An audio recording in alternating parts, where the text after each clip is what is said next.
Zdravo, sem Klara iz bloga Curry & Love in dobrodošli v Pisani kulinariki.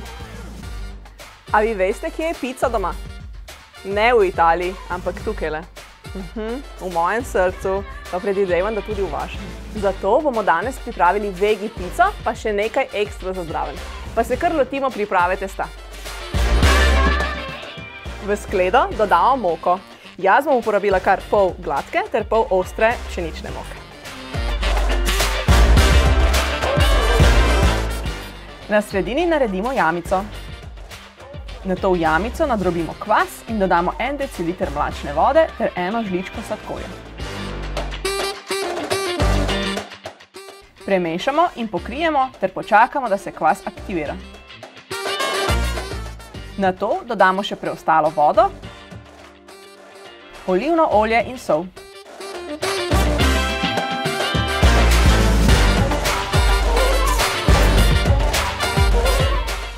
Testo dobro gnetemo od 10 do 15 minut.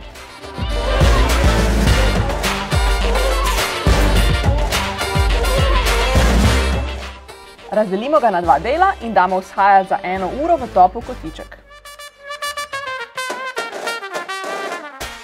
Med hajanjem pripravimo vse, kar potrebujemo, da bomo obložili našo pico. Jaz imam rada svežo zelenjavo ter zelišča.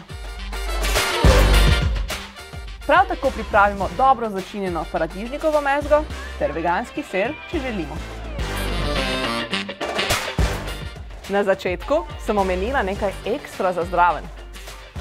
To bo majoneza s česnom. Jaz imam res rada majonezo.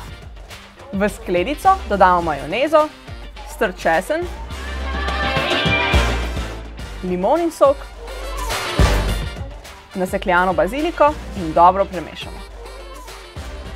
Proti koncu hajanja pečico začnemo segrevati na 230 stopinjah. Peki papir naoljimo, kot tudi naše roke.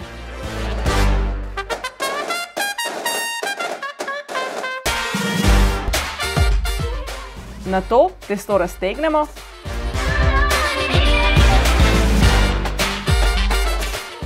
obložimo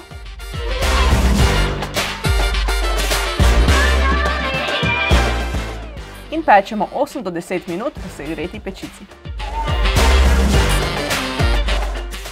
Majonezo lahko serviramo kar na pico ali pa ob strani, da si jo doda vsak sam. Pica je drugače moja najljubša jed. Pripravite si jo, ali doma, ali pa na dopustu, pa spodaj v komentarje ne pozabite napisati, kaj vi najraje dajete na pico. Ajdi!